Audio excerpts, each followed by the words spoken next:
શ્રી કૃષ્ણ ગોવિંદ હરે મુરારે, હે નાથ નારાયણ વાસુદેવ. નમસ્કાર મિત્રો, સૌપ્રથમ આપ સૌ લોકોને આજની સફલા એકાદશીના અમારી ચેનલના જય શ્રી કૃષ્ણ. આજે આપણે આ એકાદશી વ્રતનો મહિમા, વ્રતની વિધિ ને વ્રતની કથા સાંભળીશું તથા જે કોઈ આ વ્રત કરે છે તેને વ્રતનું શું ફળ મળે છે તેના વિશે પણ વાત કરવાના છીએ. તો આવો સૌપ્રથમ આપણે આ એકાદશીની વ્રત કથા સાંભળીએ. ત્યારબાદ આપણે આ એકાદશીનો વિસ્તારપૂર્વક મહિમા, વ્રતની વિધિ, આ દિવસે શું કરવું શું ન કરવું અને વ્રત કરવાથી શું ફળની પ્રાપ્તિ થાય તેના વિશે ચર્ચા કરીશું. તો બોલીએ શ્રી વિષ્ણુ ભગવાન કી જય. એકાદશી માત કી જય. શ્રી કૃષ્ણ ભગવાન કી જય. અથઃ માક્ષરવદી સફલા એકાદશી વ્રત કથા.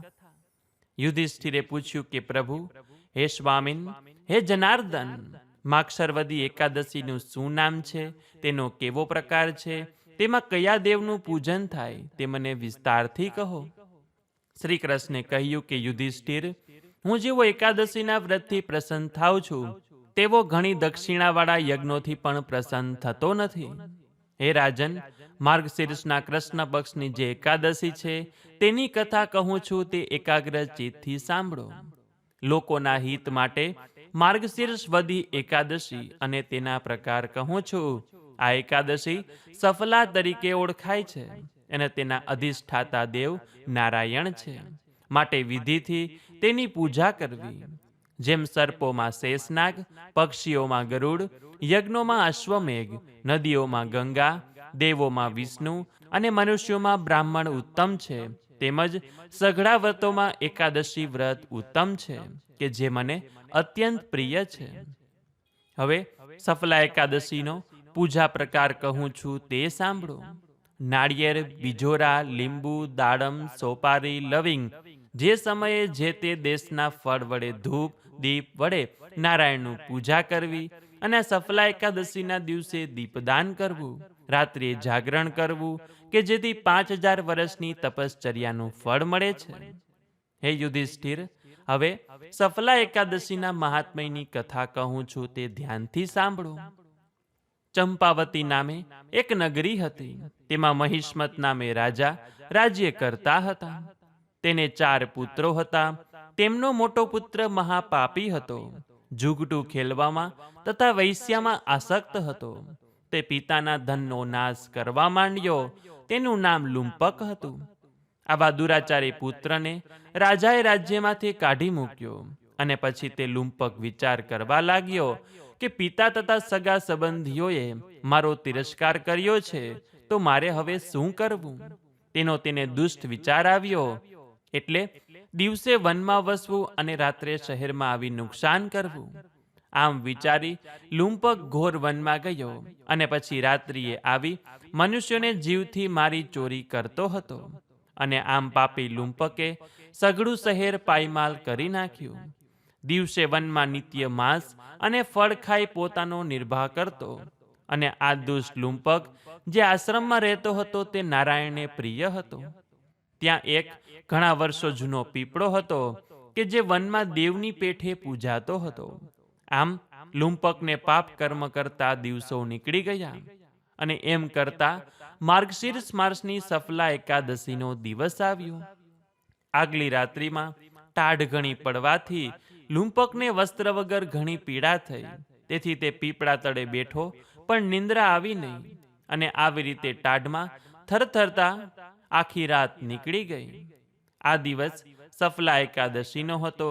જ્યારે બપોર થયા ત્યારે ઊંઘમાંથી ઉઠવાનું ભાન આવ્યું અને પછી પાંગડાની પેઠે વનમાં ફરવા લાગ્યો. ખૂબ ભૂખ લાગી હોવાથી પૃથ્વી પર પડેલા ફળ લીધા અને ધીમે ધીમે પીપળા નીચે આવ્યો. ત્યાં તો દિવસ આથમવા લાગ્યો. દુઃખનો માર્યો વિલાપ કરવા લાગ્યો અને પછી લાવેલા ફળો પીપળાના મૂળમાં મૂક્યા ને બોલ્યો કે આ ફળોથી હરિભગવાન પ્રસન્ન થાવ. અને એવી રીતે શ્રી હરિને ધર્યા ને પોતે બેસી રહ્યો. તે રાત્રિમાં તેને નિંદ્રા પણ આવી નહીં. હે યુધિષ્ઠિર, તેથી નારાયણે સફલા એકાદશીમાં તેનું જાગરણ માન્યું અને તેણે પેલા ફળો ધર્યા, તેથી પૂજા માની લીધી. આવી રીતે લુંપકે સફલા એકાદશીને દિવસે અજાણતા ઉત્તમ વ્રત કર્યું, તેના પુણ્ય રૂપે રાજ્ય મળ્યું. હવે કેવી રીતે રાજ્ય મળ્યું તે કહું છું, તે સાંભળો. એકાદશીની રાત્રિ ગઈ અને સૂર્યોદય થયો. ત્યારે એક દિવ્ય ઘોડો ત્યાં આવ્યો. તેની ઉપર સઘળી સામગ્રી પણ દિવ્ય હતી. તે ઘોડો લુંપકની પાસે આવીને ઊભો રહ્યો અને આકાશવાણી થઈ કે હે રાજકુમાર, સફલા એકાદશીના પ્રભાવથી તને શત્રુ રહિત રાજ્ય મળશે. તારા પિતાની પાસે ચાલ અને રાજ્ય ભોગવ. અને અશ્વ પર ચડ્યો કે તેનું રૂપ અલૌકિક થયું. લુંપક પોતાના રાજ્યમાં અને પિતાની પાસે ઊભો રહ્યો.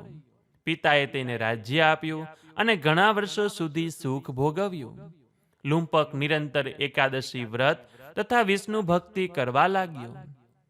તેની સ્ત્રી તથા પુત્રો પણ તેને અનુસરવા લાગ્યા અને વૃદ્ધાવસ્થા બાદ પોતાના પુત્રને રાજ્ય સોંપી આત્મસાધના કરી વૈકુંઠમાં ગયો. જે મનુષ્યો આ સફલા એકાદશીનું વ્રત વિધિપૂર્વક કરશે તે મનુષ્ય આયુષ્યને અંતે મોક્ષ પામશે. જે મનુષ્ય સફલા એકાદશીનું મહાત્મય સાંભળે છે તેને રાજસુ યજ્ઞનું ફળ પ્રાપ્ત થાય છે. ઇતિ શ્રી કૃષ્ણ યુધિષ્ઠિર સંવાદે માર્ગશીર્ષ કૃષ્ણ એકાદશ્યામ સફલા નામ્યામ મહાત્મયમ સંપૂર્ણમ. તો બોલીએ શ્રી વિષ્ણુ ભગવાન કી જય. એકાદશી માત કી જય. શ્રી કૃષ્ણ ભગવાન કી જય. મિત્રો, એકાદશીનું વ્રત કદાચ ના થાય તો પણ મનમાં સંદેહ કે શંકા ન કરવી. ભગવાનનું જે પૂજન થાય તે આજના દિવસે કરવું જોઈએ. ઘરમાં જો આપણા મંદિરમાં પ્રભુની કોઈ પણ મૂર્તિ, ફોટો હોય તેનું પૂજન આજે કરવું જોઈએ. ધૂપ દીપ નૈવેદ્યથી પૂજન કરીને પ્રભુને પ્રસન્ન કરવા જોઈએ. નૈવેદ્યમાં ખાસ કરીને આખું ભોજન પણ સમર્પિત થાય છે, અથવા તો માખણ મિશ્રી, ડ્રાયફ્રૂટ છે, કોઈ પણ મીઠાઈ છે, દૂધની વાનગી છે, તે પણ ભગવાનને આજે ધરાવી શકાય છે, કે જેમાં ખાસ કરીને તુલસી પત્ર મૂકવામાં આવે છે. આ એકાદશીનું વ્રત 3 રીતે થાય છે. એક તો નિર્જળા ઉપવાસ, બીજું પાણી લઈને અને ત્રીજું ફળાહાર લઈને અથવા તો ફરાળ લઈને. જેવી જેની શક્તિ એવી ભક્તિ. એટલે યથાશક્તિ આ એકાદશીનું વ્રત કરવું જોઈએ. જરૂરી નથી કે વ્રતમાં ઉપવાસ જ કરવો. અને જે કોઈ વ્યક્તિ ઉપવાસ કરે છે તેને આજે ભગવાનનું સ્મરણ માનસિક રીતે કરવાનું હોય છે, જાપ કરવાના હોય છે, પાઠ કરવાના હોય છે.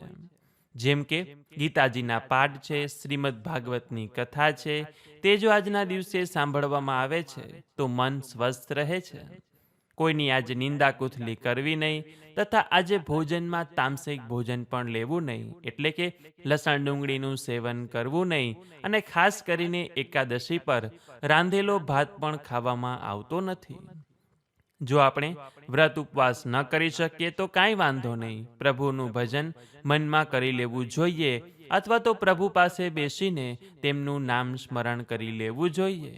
જો પ્રભુને સાચા હૃદયથી યાદ કરીએ છીએ, તેમની પૂજા પાઠ સેવા ઉપાસના કરીએ છીએ, તો તે આપણી પ્રાર્થના જરૂર સાંભળે છે અને તેઓ આપણા ઉપર પ્રસન્ન રહે છે. એટલે જો વ્રત ન થાય તો ચિંતા ના કરવી. જે દિવસે ભગવાન નારાયણનું આ વ્રત હોય તે દિવસ મનને પ્રસન્ન રાખવાનું. સવાર સાંજ ઘરના મંદિરમાં ધૂપ દીવાબત્તી કરવાના, પ્રભુની આરાધના ભક્તિ કરવાની, વિષ્ણુ સહસ્ત્ર નામનો પાઠ કરવાનો, નારાયણ કવચનો પાઠ કરવાનો, ભાગવતનો પાઠ કરવાનો. અને આ સિવાય ભગવાનના જે પણ કોઈ પાઠ છે તેમાંથી આપની અનુકૂળતા અનુસાર કોઈ પણ પાઠ આજના દિવસે કરી શકો છો. હવે જે કોઈ આજના દિવસે વ્રત લે છે તેને સવારે વહેલા ઉઠીને સ્નાનાદિક કાર્યોમાંથી પરવારીને સૂર્યદેવને અર્ધ્ય આપીને આપણા ઘરના આંગણામાં રહેલા તુલસી માતાના દર્શન કરીને ઘરના મંદિર પાસે આવીને એકાદશીના વ્રતનું પાલન કરવાનો સંકલ્પ લેવો જોઈએ. પૂર્વ દિશા તરફ મુખ કરીને ભગવાન સમક્ષ બેસીને ભગવાન શ્રી નારાયણની સામે બેસીને એકાદશી વ્રતનો સંકલ્પ કરવામાં આવે છે કે હે પુંડરીકાક્ષ, મેં આજે એકાદશીનો ઉપવાસ કર્યો છે. બારસના દિવસે હું તેનું પારણ કરીશ. માટે હે પ્રભુ, હું તમારી શરણે છું. મારી રક્ષા કરજો અને વ્રત પૂર્ણ થાય તથા વ્રત કરવાની મને શક્તિ આપજો. અને ત્યારબાદ સંકલ્પ કરીને પુષ્પાંજલિ આપવી જોઈએ. પ્રભુના શ્રી ચરણોમાં પુષ્પ ધરવું જોઈએ અને હાથમાં લીધેલું જળ પી જવું જોઈએ. ઉપવાસના ફળની ઈચ્છાવાળાએ 3 વખત અષ્ટાક્ષર મંત્રથી જળ પીવું જોઈએ. ભગવાન નારાયણના શ્રી ચરણોમાં તુલસી પત્ર સમર્પિત કરવું જોઈએ અને આ તુલસી પત્ર પછી પ્રસાદમાં પણ લઈ શકો છો કે જે કરવાથી સઘળા પાપોમાંથી મુક્તિ મળે છે. ત્યારબાદ ભગવાનનું પૂજન અર્ચન કરવું, ભગવાનને પ્રસાદ ધરાવવો અને ત્યાર પછી આ એકાદશીની વ્રત કથા સાંભળવાની, વાંચવાની, ભગવાનના પાઠ મંત્ર જાપ કરવાના, ભગવાનની આરતી કરવાની, થાળ પણ કરવાનો અને પછી પ્રભુ સમક્ષ 2 હાથ જોડીને આ વ્રતમાં, આ પૂજામાં થયેલી ભૂલચૂકની માફી માગી લેવાની અને કહેવાનું કે હે પ્રભુ, આ સફલા એકાદશીના દિવસે મારી મનોકામના પૂર્ણ કરજો. અને આ મનોકામના પણ એવી હોવી જોઈએ કે જેમાં આપણું પણ કલ્યાણ થાય અને બીજાનું પણ હિત હોય, બીજાનું પણ મંગળ હોય, નહીં કે કોઈનું ખરાબ ઈચ્છવું જોઈએ. જે લોકોને કોઈ પણ પ્રકારની દવા ચાલુ હોય તે લોકોએ આજના દિવસે ફળાહાર કે પછી ફરાળ લઈને વ્રત કરવું જોઈએ અને યોગ્ય સમયે દવા લઈ લેવી જોઈએ. કહેવાય છે કે સૂતકમાં પણ આ એકાદશીનું વ્રત કરી શકાય છે. જો સ્ત્રી રજસ્વલા ધર્મમાં એટલે કે માસિક ધર્મમાં હોય તો પણ એકાદશીનું વ્રત કરી શકાય છે. પરંતુ આ દિવસે પૂજન ન કરવું, માત્ર ઉપવાસ કરવો અને ભગવાનનું વ્રત કરવું અને મનમાં ને મનમાં ભગવાનનું નામ સ્મરણ કરવું. જો એકાદશીના દિવસે કોઈ તીર્થ સ્થળે જઈ શકે અને જો ત્યાં સ્નાન થઈ શકે તો અવશ્ય કરવું જોઈએ અથવા તો સવારે ગંગાજળ ઉમેરીને સ્નાન કરવું જોઈએ. સ્કંદ પુરાણમાં એવું કહેવામાં આવ્યું છે કે ગમે તેવડી મોટી આપત્તિ ભલે ને આવે, પરંતુ જે વ્યક્તિ એકાદશી છોડતો નથી તે જ સાચો વૈષ્ણવ કહેવાય છે. અને ખાસ કરીને એકાદશીના વ્રતમાં પરણેલી સ્ત્રીઓ, સૌભાગ્યવતી બહેનોએ આ ધ્યાન રાખવું કે પોતાના પતિને પૂછીને તેની આજ્ઞા લઈને જ એકાદશીનું વ્રત કરવું જોઈએ. અને જે કોઈ આ રીતે શ્રદ્ધા અને ભાવપૂર્વક વ્રત કરે છે તેને મૃત્યુ બાદ વૈકુંઠ મળે છે. ભગવાન નારાયણની તેના ઉપર કૃપા થાય છે. તેના જીવનમાં ધન ધાન્યની કમી આવતી નથી. કારણ કે જે ભગવાન નારાયણ વિષ્ણુનું પૂજન કરે છે તેનું આપોઆપ જ માતા દેવી લક્ષ્મીજીનું પણ પૂજન થઈ જાય છે. તો મિત્રો, સાંભળ્યું ને, માગશર મહિનાના વદ પક્ષની સફલા એકાદશીનું કેટલું મહાત્મય છે. તો હવે જે કોઈ મારી સાથે આજે આ એકાદશીનો સત્સંગ કર્યો છે, ભગવાન તેને આ એકાદશીનું ફળ પ્રદાન કરે, તેની સર્વે મનોકામના પૂર્ણ કરે, તેના ઘરમાં સુખ સમૃદ્ધિ બનાવી રાખે, એવી જ અમે ભગવાનના ચરણોમાં પ્રાર્થના કરીએ છીએ. તો આ વિડીયો પસંદ આવ્યો હોય તો લાઈક કરી તમારા મિત્રોને મોકલી, અમારી ચેનલમાં નવા હોય તો સબસ્ક્રાઇબ કરવાનું ભૂલતા નહીં કે જેથી આવનાર અવનવા વિડીયો આપ સૌને મળતા રહે. તો આ સાથે હવે મને રજા આપો, મળીશું ફરીથી એક નવા વિડીયોમાં. ત્યાં સુધી આપ સૌ લોકોને અમારી ચેનલના જય શ્રી કૃષ્ણ. ધન્યવાદ.